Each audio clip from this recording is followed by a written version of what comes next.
Baby Zebra Lamp Acrylic Painting by HotPinkZebraPaper. Hi guys, in today's video I'm going to be showing you this really cute little zebra lamp that I just painted. I found this lamp on clearance and it was just plain and pink and I like pink, so I was like, oh, it's a cute lamp, it's not expensive, I'll get it. And then I thought to myself, I can really make this more interesting. So I decided I would paint a zebra on the front, and then I got some rhinestone trim out of, yeah, they have all kinds of weird sorts of trim at Hobby Lobby in the fabric department, and so I got some that were just rhinestones and pearls, but so I decided to add some trim to it to make it a little bit more glamorous, and then add the little zebra on there. I hope you guys like it, and don't forget to click subscribe to see all my future videos as well. So to begin with, I'm going to start, and I have a picture of a little baby zebra up on my phone just to paint from. I don't know if you guys can see that if you're wondering what I have up there that I'm looking at, but that's what that is. I usually will paint from an image on my computer, but since this one isn't so big, I thought that it would work well just to have it, I don't know, up on my phone.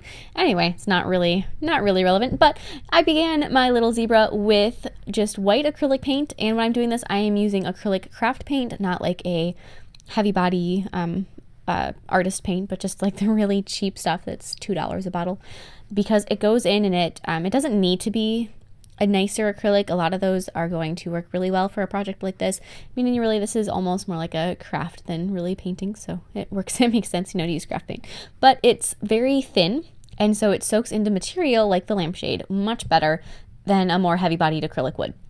So make sure that you either have a very thin acrylic or that you're just using craft paint, and it's cheaper to use craft paint, so you might as well.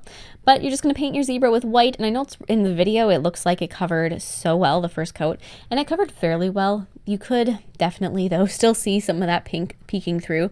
So afterwards, I had that one coat on there, and I let it dry maybe 10 minutes or so, not very long, and just let it dry a couple minutes, and then go through, and you're going to be doing a second coat. And while you're applying that second coat, I don't know if you can see how much brighter that the head looks now that it has a little bit more paint on it. Then I started with her face, and then I'm going to go through and just start blending in some charcoal paint, not black, because I want, the only thing on this little baby zebra that's black is her eyes, so they really show up.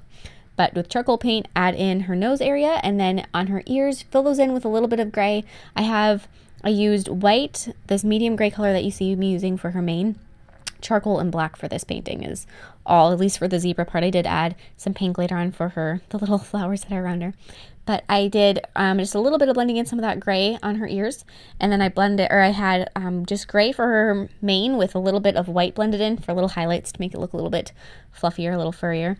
And then I'm going to go through and I'm going to start adding the little shadows around everything else. And I'm not adding any more charcoal to the shadowing on her, because I want the different shadows between the segments of the zebra. So you got just like that little bit of rump and hind leg. So just add a slight little bit of gray on the one edge, just to, you can see it now.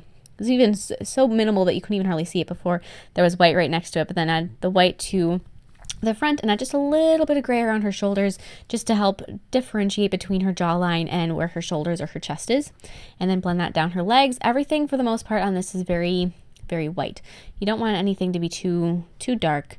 You know, I wanted to keep it very soft looking, baby zebra and all, just nice and soft. So then with her hooves, I'm going to be painting those with that dark charcoal gray. Like I said, I'm trying to keep the only really black on this on her eyes.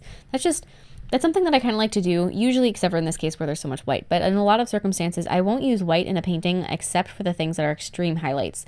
I try to use off-white or gray as much as I can, just so that those areas that you really want to be highlighted, or like her eyes that you want to look, just to kind of bring your attention to, those are going to be the most intense of the light and the dark side of the spectrum, just so that that's an area that your eye can really catch and really grab onto. So with this one, only her eyes actually have full strength black paint on them. And so now I'm going to go through, and I have diluted charcoal paint. So the reason I'm using diluted paint for this is because I wanted this to almost look like it's been done in watercolor. And obviously it's not, it's acrylic paint, but you can kind of simulate that appearance if you take and you have diluted acrylic paint. And normally you don't want to over dilute your paint, especially on a canvas, because progressively as time wears on, the little acrylic polymers, they don't interlock as well when there's extra water, because it's spreading them out. It's making them farther and farther away from each other so that they can't properly adhere. And so the layer of paint is so thin that eventually it's not hooking onto each other. The little polymers aren't hooking onto each other, so they flake off.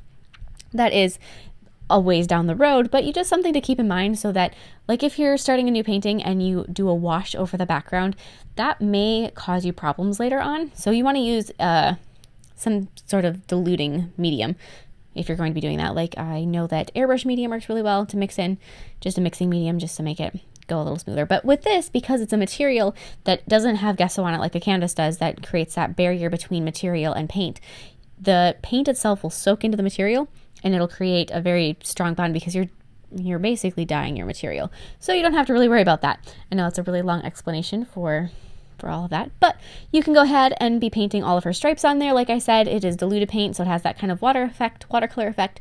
So some of the stripes are a little bit darker than others, and they just kind of show up in different ways. I think it looks, I don't know, it's kind of a cool effect.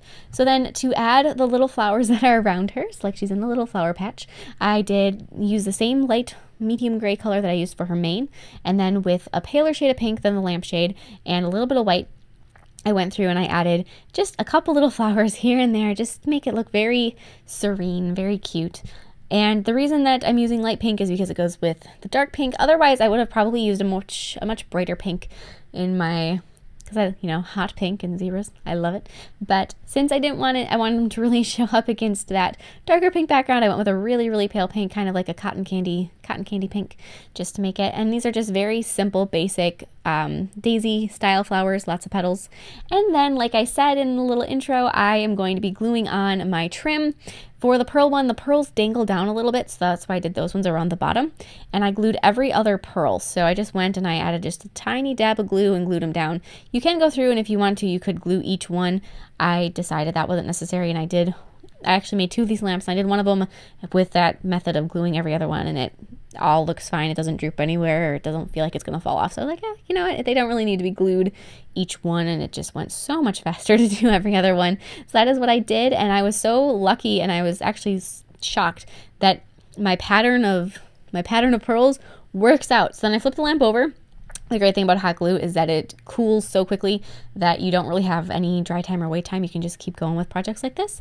And I glued the plain rhinestone one around the top. I didn't want it to have the pearls that hang down, since they'd be hanging down over the rest of the lamp.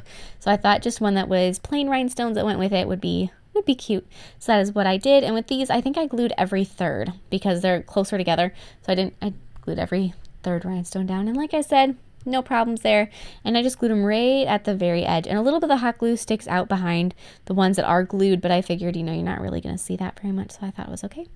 And I think it kind of adds a very almost 1940s flapper appearance. That's what I think of whenever I see like those dangly pearls and rhinestones. That's kind of my first go-to thought, which I really like. So I absolutely love the way this lamp turned out. I like the clear base. I might add just a couple fake pink flowers that, because it's open at the bottom, you can just kind of fill those lamp bases. I might throw a couple little flowers in there just to glitz it up a little bit or add some more to it. But I hope you guys like it, and check out my Facebook and Instagram for more art, and I will see you in my next video. Bye!